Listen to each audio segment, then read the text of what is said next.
Hey, everybody, welcome to another episode of the Business of Style podcast brought to you by the Beauty Council. My name's Greg Robbins, and I'm here to do a bit of a recap of an interview we did a little while back with Kirstin LeBrun from Kharma Salons in Victoria, British Columbia. Kirstin's a successful salon owner, hair artist, brow and waxing specialist, and she is going to reveal some of her best business secrets and techniques right here in our program. Let's get on with the show.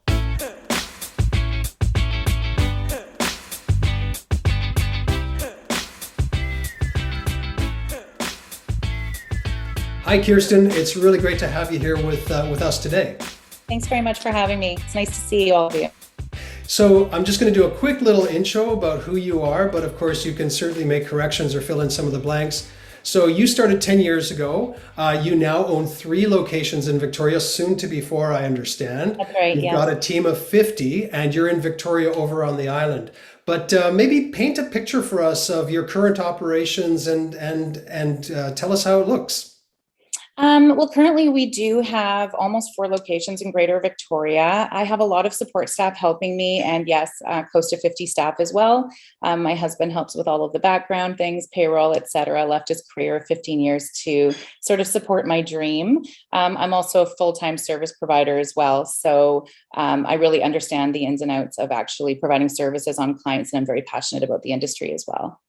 Wow, that's fascinating. So not only are you behind the chair, but you're also behind the scenes as well, too. That's quite the accomplishment. Absolutely. And I also find that there's a need to continue growing in the industry and learning new services that are up and coming. So I also provide things like permanent makeup, waxing. I've become a laser tech. It's just nice to have a bit of diversity in your day.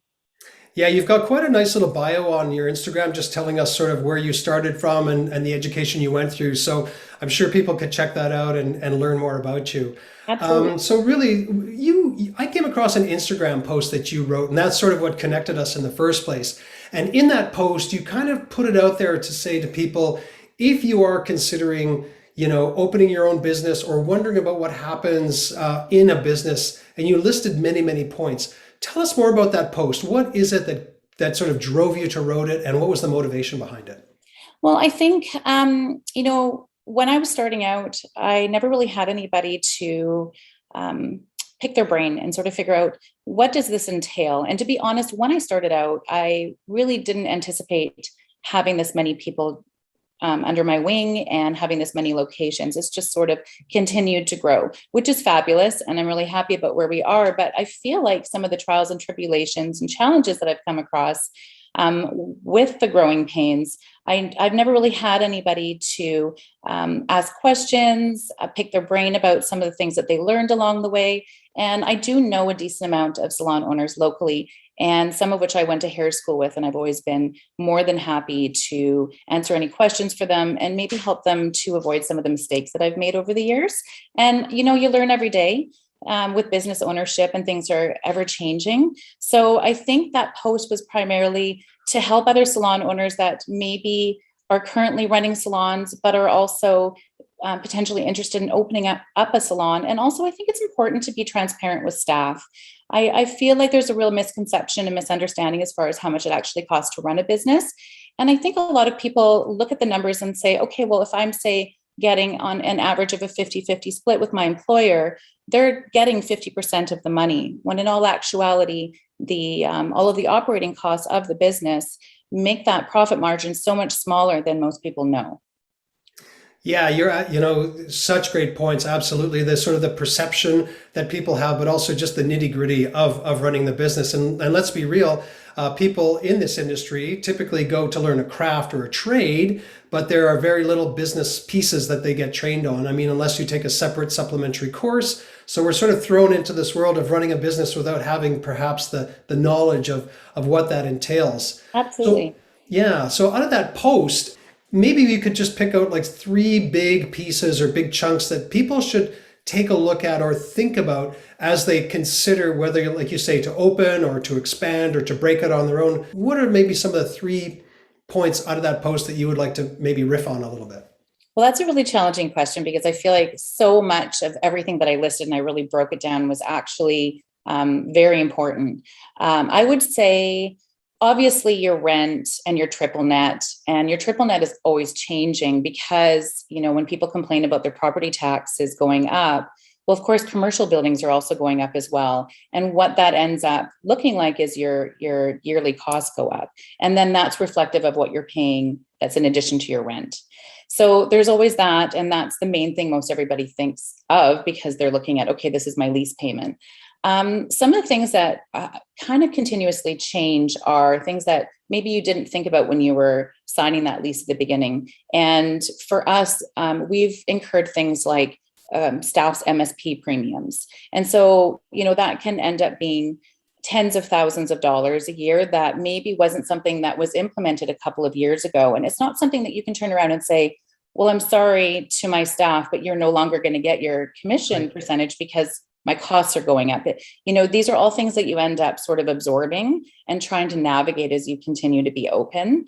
I would say product costs continue to go up. And it's really hard to manage a bit of product waste. We're Green Circle salons, so we weigh everything and we have a pretty good understanding of it. But all of these things really, really affect your bottom line. And I would say just navigating a lot of the changes with inflation in general, just with the world right now, it's incredible how much everything's going up. So even though you made a comment saying, well, maybe people would be going out on their own, I've heard from quite a few people saying it's actually really nice being under someone else's roof and you taking on all of the responsibility and risk involved with what's going on in the world right now. So, yeah. I love how you say that because it's true.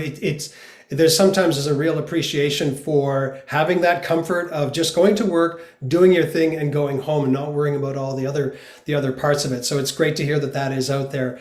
I did hear a lot of sort of talk about inflation, just in some of the concerns that you had been raising, and obviously property taxes going up with the cost of real estate going up. So it seems to me that we could be looking at sort of just an ongoing increase in expenses. So when we've got that fixed commission that we're paying for stylists or those other fixed costs that we can't really do much about, what do we have to do as, somebody who is looking at opening a business or perhaps is even operating a business? How can they accommodate for those increases? Are we looking at service price increases, or are we looking at cost savings, or both? Where would you put the flashlight? I think it's definitely important to raise your prices. I know it's a very uncomfortable thing for many people to implement. However, it is really important to make sure that you're operating a company that allows you to have a bit of a buffer to make sure that you're keeping those that are depending on you safe under your roof.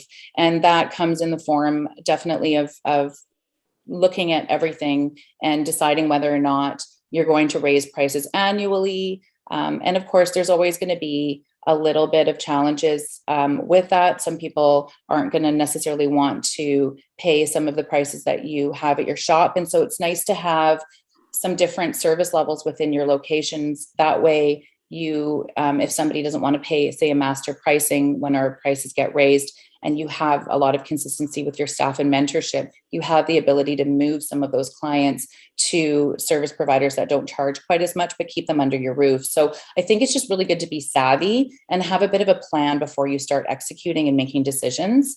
And I think it's tough. Like, you can't really necessarily control things like how high hydro gets, what water becomes as an expense, which you use a lot of in salons, and definitely things like foils and whatnot go up. Even some of our eco fees and can continue to increase. So I think it's just really important to be as transparent as possible with people, because I feel like you'd be surprised at how supportive they are of your process if you actually are just like quite straight up about all of it with them. Well, that's so true, and we are seeing a new generation of people who are very, they love the whole idea around transparency, where transparency is really important to them. So, would you encourage salon owners to be transparent, to reveal that, hey, look, we do have to look at cost increases. We are probably going to see a cost increase in our triple net or our lease, so we have to think about these pricing increases now. And for those clients who maybe can't afford those, then how can we accommodate them? Yeah, I think it's really important to educate people, because I feel like knowledge is key. And I mhm. feel like you may untap a different level of understanding and support from your employees or I call them my coworkers, Oh, yeah. because I feel like we're all just navigating and working on it together. And because I learn every day with them, and sometimes they come to me with questions and I don't have the answers to them, because I'm human, and it's an ever-changing situation. So I think it's important to educate people, be transparent. They will have a different level of understanding about what you're going through, and you're working with them and you're a team. And so everybody's got to be on the same page for the whole entire picture to work. Well, and that goes right back to your Instagram post, which was very transparent. You listed all those things out, and you left no stone unturned, I thought. I mean, you were including little details like laundry, which is a cost, no matter how you look at it, right? So Yeah. it's just laying it all out there. So with that in mind, maybe where do people then turn who are running a business, who have to think about, what are these factors that I need to know about? What would you say people need to look at as a resource so that they can learn more and become better informed, as opposed to kind of groping around in the dark? Honestly, I feel like my post was to try to help other people think of some of these things prior to pulling the trigger on actually opening up your own shop. So I put this post out so that I could be helpful to others. And I think that would have been really fantastic for me to have been able to have read and gone through prior to opening my commercial spaces. I think actually picking the brain of someone that you can rely on and trust, that might have gone through the process prior to you, is really important. Not everybody is incredibly team oriented and will share all of their secrets with others. I'd like to think that, most would, and want to see others succeed. I think it's really important. But I think at the end of the day, no one is actually going to have a better understanding of this process and all of the costs associated with it than someone who's actually physically doing it themselves. Mhm. Yeah, that's a really good point. And, to seek out those individuals around you and buy them lunch, I suppose, or whatever it takes to sort of, build that trust between the two of you so that you can share that. So just in closing, if you were to write a letter to your younger self 10 years ago when you were just starting out, what would you write in that letter? Well, that's a bit of a tough question. I think I would just allow myself some forgiveness and okay, that's a tough question. I knew I would struggle with this one.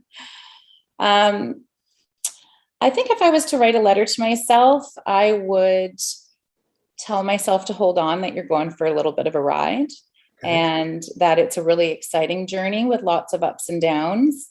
And that if you're passionate and really love the industry and love to build others up and watch them grow, that it's going to be the best choice for your career and your life journey, for sure.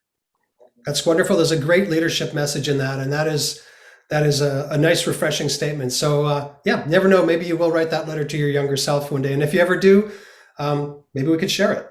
Yeah, absolutely. I seem to be on a little bit of a kick lately where I'm wanting to put a lot of information out there, and I think it's nice and refreshing when I read others do it. So I'd like to continue doing that. Well, we'll certainly point a list or point a link over to your Instagram, and people can follow you. Any closing words that you'd like to offer just before we sign off?